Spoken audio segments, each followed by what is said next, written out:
বাঁকুড়া জেলার ঘুরঘুরিয়া পঞ্চায়েতের সীতারামপুর কলোনিতে আজকে সকাল থেকে রাস্তা অবরোধ করে বিক্ষোভ চলছে।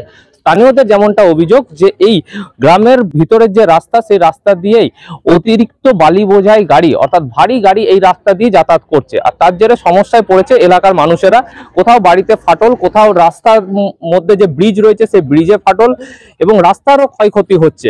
এমনই অভিযোগ তুলে গতকাল থেকে এখানে যে বালির অতিরিক্ত ভারী গাড়ি যে চলাচল করছে তার প্রতিবাদ করতে যাওয়ায় যিনি এখানকার পঞ্চায়েত সদস্য রয়েছেন কাকুলি তালুকদার, তার স্বামী পঙ্কজ তালুকদার সহ 6 জনকে গ্রেপ্তার করেছে এবং এই ভারী গাড়ি যাতায়াতের যেমন একদিকে প্রতিবাদ করছে, অন্যদিকে যাদেরকে তুলে নিয়ে যাওয়া হয়েছে স্থানীয় যিনি বর্জরা থানার থেকে এই 6 জনকে আটক করেছে তাদেরকে অবিলম্বে ছাড়তে হবে, এই দাবিকে সামনে রেখে রাস্তা অবরোধ করে বিক্ষোভ দেখায় স্থানীয়রা। এবং যারা এখানকার এলাকার মহিলারা রয়েছেন তারা রাস্তার মধ্যেই বসে রান্না করছেন এবং তাদের দাবি যতক্ষণ না পর্যন্ত এই 6 জনকে ছাড়া হচ্ছে এবং এই গাড়ি যাতায়াত, ভারী গাড়ি যাতায়াত যতক্ষণ না পর্যন্ত এই রাস্তা দিয়ে বন্ধ হচ্ছে ততক্ষণ পর্যন্ত এইভাবে অবরোধ চলবে। এটা হচ্ছে আমরা গ্রাম থেকে সিদ্ধান্ত নিয়েছি কোনোদিন এইখান দিয়ে কোনো হেভি গাড়ি চলেনি, আজও আমরা চলতে দেবো না।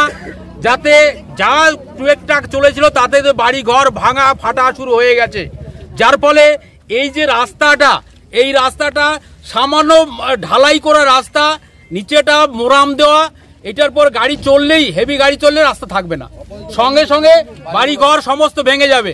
পাশাপাশি নদী যেহেতু সংলগ্ন, এইখান তো শুনতে পাচ্ছি এইখান থেকে বালি তুলবে, তাতে কিন্তু আমাদের গ্রাম থাকবে না, পাশাপাশি গ্রামও থাকবে না, বিশেষ করে নদীর এপারে যে গ্রামগুলো একটাও থাকবে না। আমাদের বক্তব্য আমরা উদ্বাস্তুকরণের লোক, উদ্বাস্তু আবার উদ্বাস্তু হয়ে যাব, এটা আমরা মেনে নিতে পারছি না। বালি তোলার যে কাজ চলছে সেটা কি বৈধ না অবৈধ? অবৈধ, অবৈধ। যেটা হচ্ছে বলা আছে, যেটা হচ্ছে 5 কিলোমিটার আগের থেকেই হয়ে আছে, 5 কিলোমিটার নিচের থেকে বালি তুলবে, যেটা হচ্ছে এখনই আমরা জানতে পারছি যে এইখান থেকেই বালি তুলবে বা প্রত্যক্ষ আমরা দেখতে পাচ্ছি তার এই সূচনা শুরু হয়ে গেছে জোর করে। যেটা হচ্ছে উপরের দিকে একটা রাস্তা তৈরি করেছে মেন রোডে ওঠার জন্য, আমাদের কারোর সঙ্গে আলোচনা না করে কিছু কিছু লোককে ভয় দেখানো হচ্ছে বিভিন্নভাবে। আমরা সেই ভয়ে আমরা ভীত নই। আমাদের বক্তব্য হচ্ছে আমরা কোনো মতেই এখান দিয়ে কোনো হেভি পিকে চলতে দেবো না বা অবৈধভাবে বালি আমরা তুলতে দেবো না। বালি যেখানে তোলার সেইখানে তুলবে, আমরা অবৈধ কোনো কাজ করতে দেবো না। কিন্তু রাতের বেলায় গাড়ি আমরা যখন 2টো 2:30টার পর থেকে লোড গাড়িগুলো সব দিক থেকেই পাস হচ্ছে, আমরা তো এবার সবাই ঘুমিয়ে থাকছি, কেউ দেখতে পাচ্ছি না। এবারে বিকেল বেলার থেকে গাড়ি, খালি গাড়িগুলো সব যাচ্ছে। এবারে কালকে রাত থেকেই শুনলাম যে লোড গাড়িগুলো যাচ্ছে, আর ওরা ওখানে আটকে ছিল বলে যার জন্য 5টা ছেলেকে তুলে নিয়ে গেছে, আমাদের গ্রামের 6 জনকে তুলে নিয়ে গেছে। এখন বর্জরা থানার আইসি তুলে নিয়ে গেছে। আমরা সকালবেলাতে খবরটা পেয়ে আমরা সবাইকে খবর দিয়ে সবাই আমরা গ্রামের লোক সব এক জায়গায় জড়ো হয়েছি। ওদের কেন তুলে নিয়ে গেল, কিসের জন্য তুলে গেল, অন্যায় ভাবে ওদেরকে কেন তুলে নিয়ে গেল। আমার ভাসুর পঙ্কজ তালুকদার, ওর বউ হচ্ছে এখানকার পঞ্চায়েত সদস্য।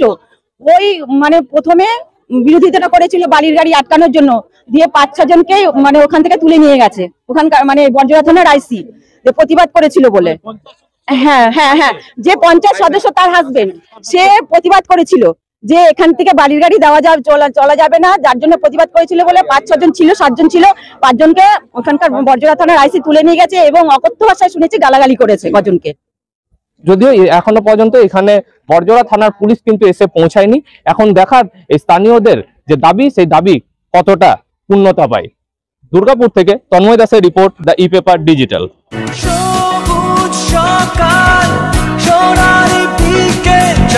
চাই শুধু তোমায়, চাই শুধু